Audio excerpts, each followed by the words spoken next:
All right. Good afternoon. My name is Gene Wu. I'm the state representative from House District 137 in Texas. I'm also the minority leader in the Texas House. And, Democrats are here breaking quorum and blocking a racist, unconstitutional, and illegal gerrymandering effort in Texas, stopping the DC swamp from dictating who we get to vote for.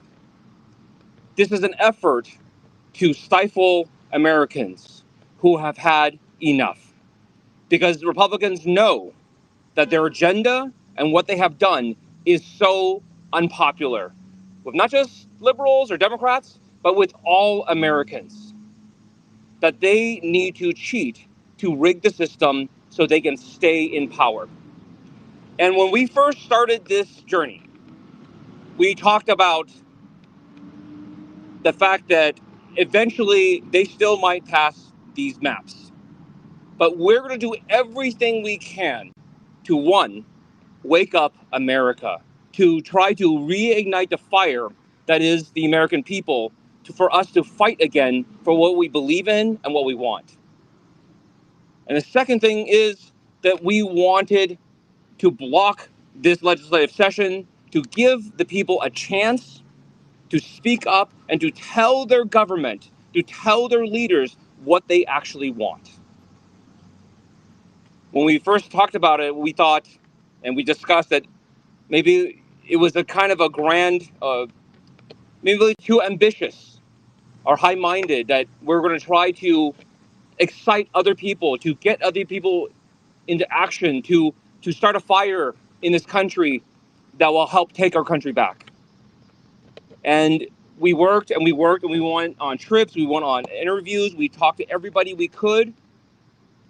And I'm so happy to be here today, because in the past week, we have heard from California, we have heard from New York, we have heard from Illinois, that people are ready to stand up. People are ready to fight back.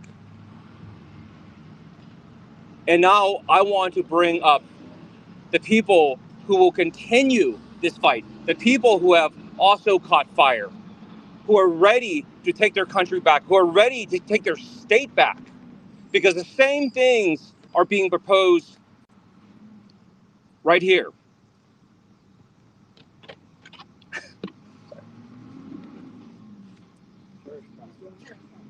We're right here in Cherish Park talking about, sorry. That's all right. MLK Park. MLK Park? We're here at MLK Park to talk about the future of what there is. And we want to bring up people who are also asking for help, just like we're asking for help. That we cannot do this alone. That this is not a fight that we can sustain and win on our own. And what we need more people to join us. Yeah. We need more states to come to our aid. Yeah. And we need more people to say, we will start taking more aggressive actions. We will defend against this. If Texas is determined to do this, if other red states are determined to do this, and to stifle and block the will of the people, and to take away our voice and our power, then we will have other states who will make sure that it does not matter what they do, that we will nullify their actions. We will make it pointless for them to attack our democracy. And with that, I welcome up the leader that will also help us continue this fight and continue on, Floor Leader Prior.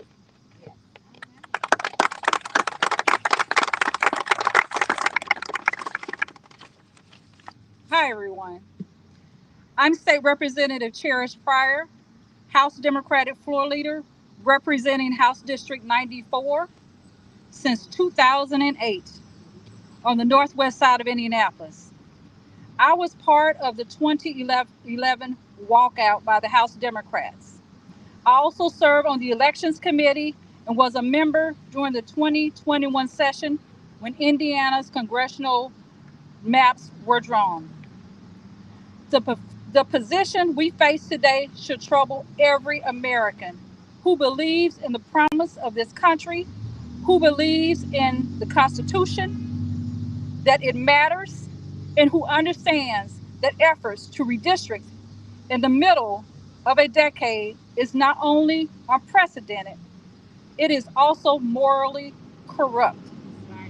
I proudly stand with my Texas colleagues to protect our democracy.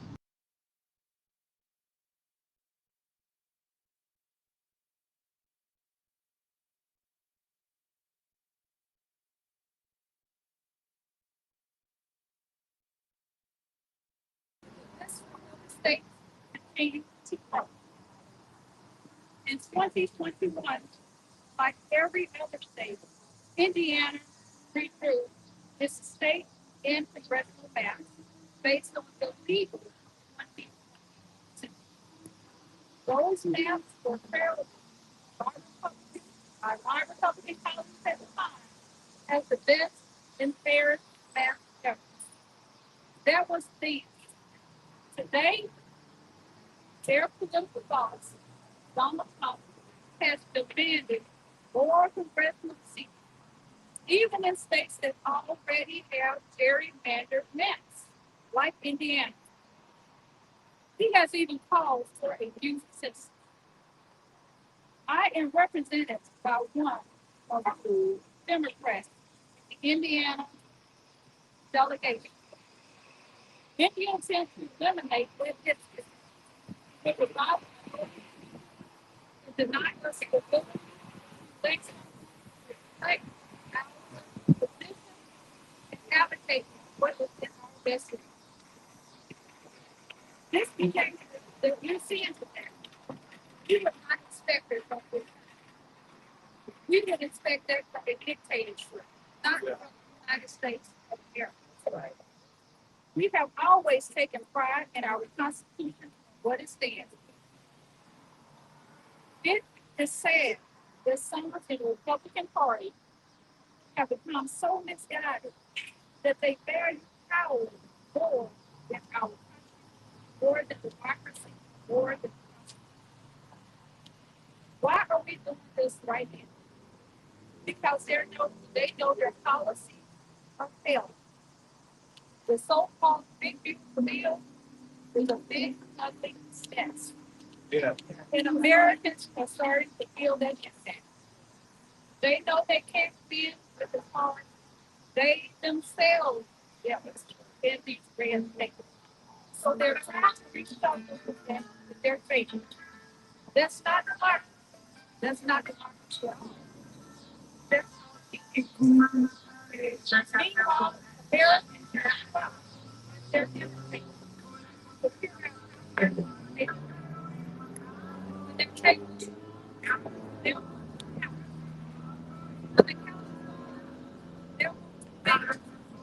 with the bad on, they're not their heads. They're going to be sitting outside because that is where Republican policies are sitting. Their greatest fear is that Americans are waking up and realize that Republican policies are not making them better off, making them bankrupt.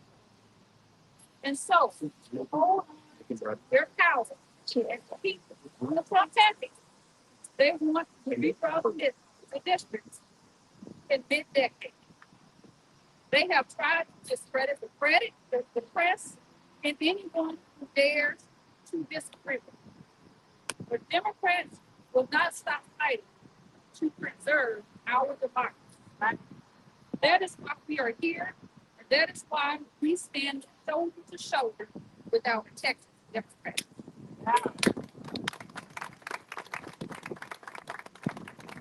And now I would like to bring up my colleague that came in the legislature with me, my colleague stood firmly with the House Democrats. He stood up for labor unions. Uh, he represents the Indianapolis area, Representative Delaney.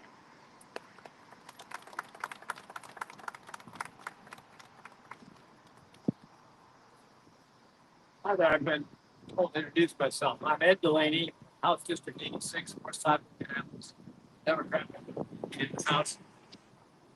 I want to talk to you about two people, one of whom we should glorify and one of whom we should condemn.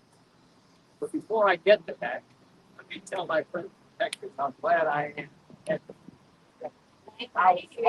how much it pains me to have to remind that's come to the national. You ran for seat. You end up having to go to Chicago. What you're doing is protecting. That's right. We are beyond. We can't get it. All right. I'm going to talk about a hero. The hero, a guy named John McCain. A very interesting term. He said we need regular order. We do things the way the rules allow. We do things the way we've done them before, and we do them openly and honestly. That's regular order. This is completely rejected by me. All right, I'll give you an example of the guy who's not a hero. It is President Vance.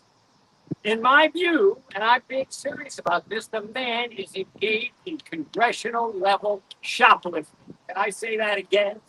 That's what he's doing. Let me explain what I mean.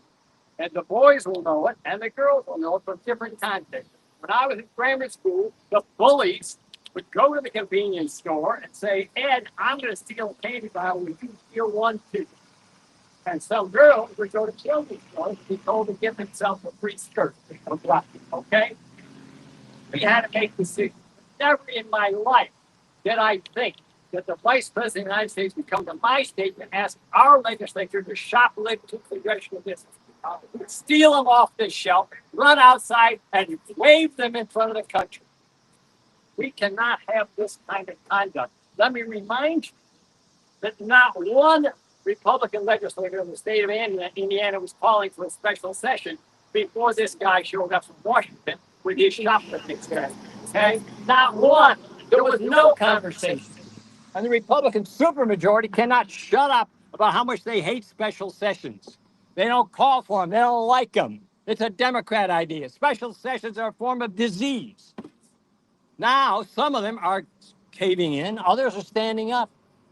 I'll mention a third guy. I won't call him a hero. He's not there yet.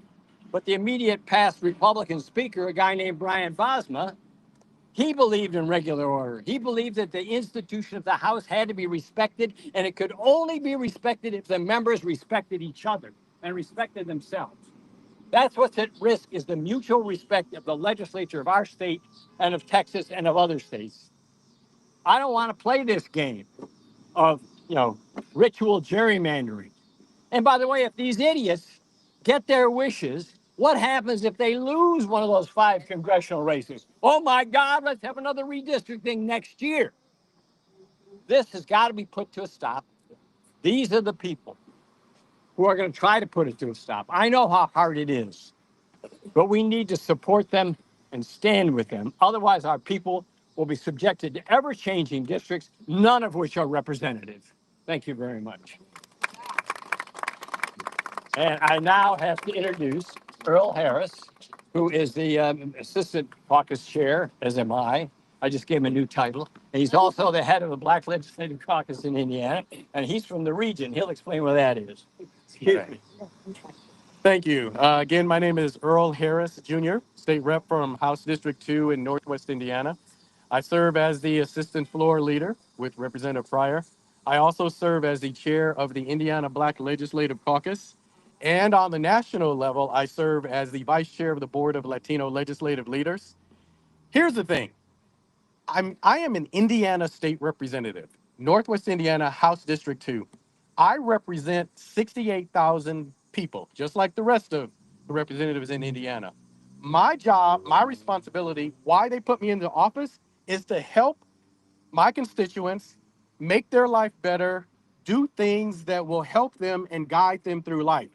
My job is not to help a guy in Washington, D.C. to come in and make a change impacted by bringing people in to make a vote that we're not supposed to make. My job is to help the people that I represent, not the guy in Washington, D.C. When you talk about disenfranchising, this is disenfranchising voters. Doing mid-year is a huge mistake. Northwest Indiana, Congressional District 1, we are one of the 2 districts in Indiana that are represented by Democrats. My district also, as I mentioned, as you may have gathered, I'm half black, half Mexican. My district is a big population of blacks and Latinos. Why are we disenfranchising the voters of black and brown people who chose the person we want to represent us? So we need to stand here and fight and be here in this fight. The other thing I want to bring up before I close is we are talking about and looking at on the national level and with us on the state level, insurance for people getting cut because of money. Money that goes to feed children getting cut because the funds aren't there. Teachers not getting paid the way they are. There's a long list of things that money is not there for, but now there's talk of bringing us back, which will cost hundreds of thousands of dollars to pay for a special session. Someone please explain to me how that makes sense. So I'm glad to stand here with people from Texas. I'm glad to stand here in Illinois because the other reality to this is Texas is here not only fighting for Texas, they're fighting for Indiana, they're fighting for Illinois, they're fighting for states all over this country. And it is important that we, representatives from the state of Indiana, show up and show them that we have their back. I want to thank you for your time. We're not going to answer questions, but we will be around to talk to you as individuals. Thank you, everybody. We appreciate